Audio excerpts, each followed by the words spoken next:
Alright, good morning everybody. Usually like to do some of my personal learning while I'm driving, listen to the radio a little bit, but I feel it's important, especially Dover Itoy Matoiv, how good it is to have something that's proper in due season. Oh, I'm going to be stuck behind that school bus. Uh, so,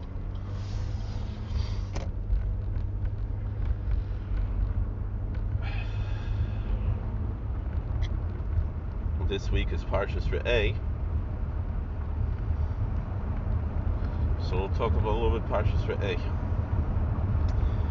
And in Parshas reeh, the 13th chapter of Deuteronomy, particularly, we have the laws of the Mesis Medea, of the missionary.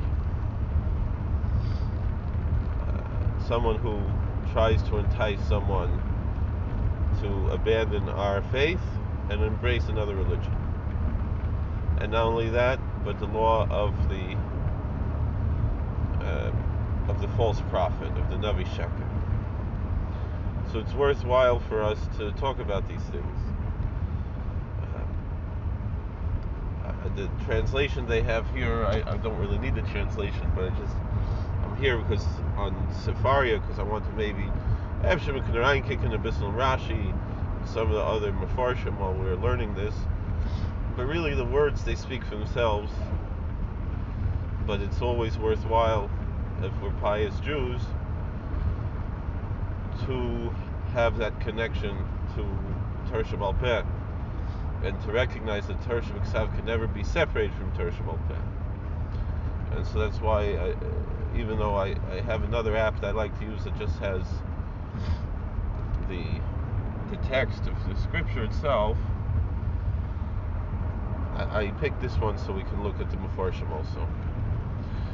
So the first verse here is a separate paragraph than the previous verse. It says, Eis kol hadavar asher nechim mitzaveh eschem oisos ishmru l'asos lo sosef Allah v'lo sigva mimenu. So the main thing is, first of all, the Isra of Bal Tosef, the prohibition against adding or subtracting anything from the Torah.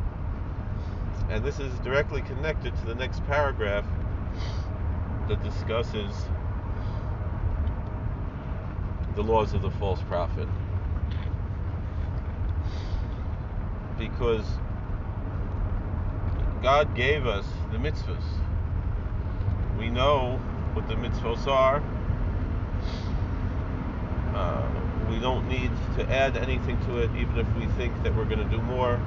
I know Rabbi Fishman always tells the story, the parable of the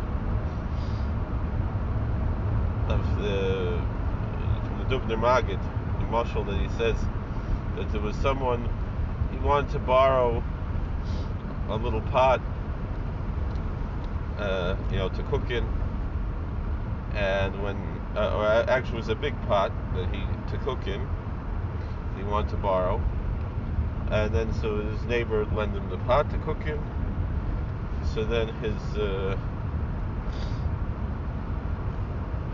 when he came back to Mazel Tov, the Topet got the Tepela, the pot had a baby pot.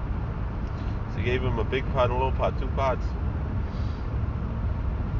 So then he said,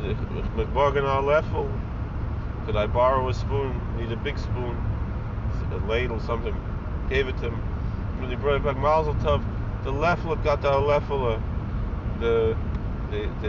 This big spoon gave birth to a little spoon. So then he said, I'm having very important guests. I want to borrow the leichter, this expensive silver leichter, candelabra. So he figures, he's going to really make out big with this leichter, because he'll give him another silver, even if it's small, another piece of silver. It'll be a valuable object that this Meshiganer is going to give him. So then he loans it, he's waiting. 2 weeks later, he says, maybe I'll come pick up the leichter. He said, I'm sorry, the his leichter had a heavy labor, and it died in childbirth.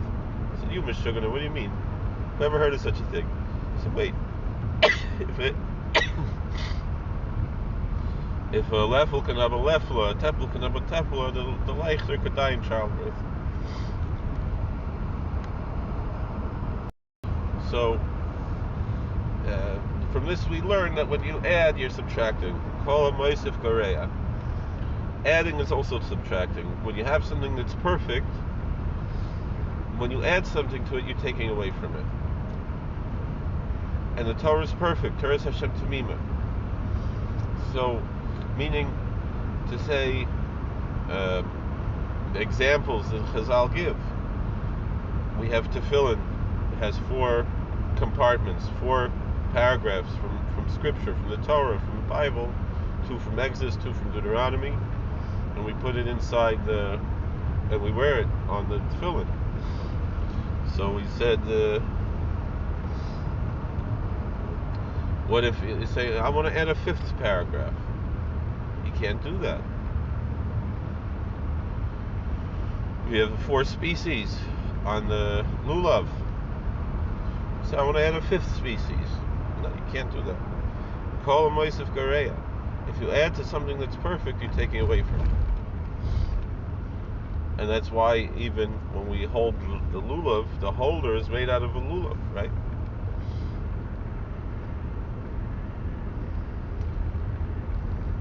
It's min b'minai.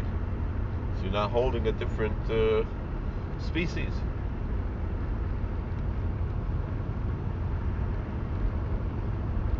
And we have the same thing in the modern days. In some Jewish communities, they want to add things to represent different things. You know, years ago they would talk about you leave an extra chair at the table for the Soviet Jewry. This was something they talked about in the 70s. That by the Pesach Seder, you should have an empty chair there to represent the Soviet Jewry. Even if it's a nice sentiment. So, because they can't have a Seder, because the communists won't let them practice their religion. And to show our solidarity with our oppressed brothers and sisters, people said to do something like this. Now that has nothing. There's nothing lasting about that, because now there's no more Soviet Union, thank God. So nobody's doing that anymore, right? So and so we have to be careful with these things. So then the next thing was, once they asked, I think it was from Herschel Schechter's Olgesundheit. They asked him, can you have a woman by the bima? And he said, a woman by the bima, that's like putting orange on the Seder plate. So the Reform and the Conservative, they heard that, they started putting oranges on the Seder plate. And then I heard Dach Erger. Someone else said it's like chametz on the Seder plate. So the real Reform, they start putting chametz on the Seder plate. Someone told me about this. An intermarried couple, they went to a Reform temple, checked things out, and the non-Jewish husband, he heard this, he almost threw up. He said, "What's wrong with you?" He said, "That ruins the whole thing." He knew better than these Reform. So that's what it means, Kol ha-moisef gareya. Because it'll start with an orange on the Seder plate, which is no big deal. Doesn't belong there, but it doesn't hurt anything. And you'll end up with chametz on the Seder plate. So we're going weiter. You know what? We'll stop the video here, and then we'll start the next verse. This way also we can see if the video taka works, because I understand that the last video, which wasn't such a good video anyway, it was a very good message, but I didn't present it so well.